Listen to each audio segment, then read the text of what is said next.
কাজ শেষ করার পরেও গত ২ বছর ধরে কলকাতা পুরসভার কাছ থেকে ১,০০০ কোটি টাকারও বেশি পাওনা রয়েছে ঠিকাদারদের।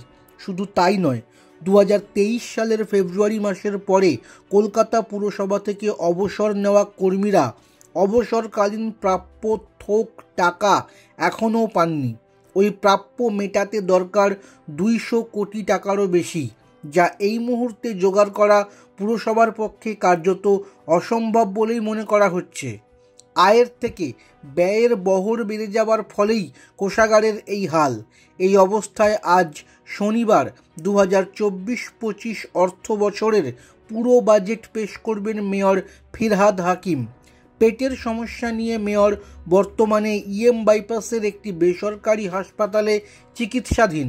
শুক্রবার হাসপাতাল থেকে বিধানসভায় বাজেট অধিবেশনে কিছুক্ষণের জন্য যোগ দিতে আসেন তিনি।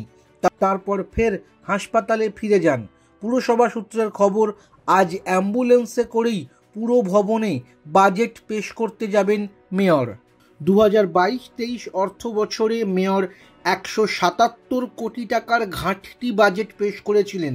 ২০২৩-২৪ অর্থ বছরে ঘাটতি বাজেটের পরিমাণ ছিল ১৪৪ কোটি টাকা।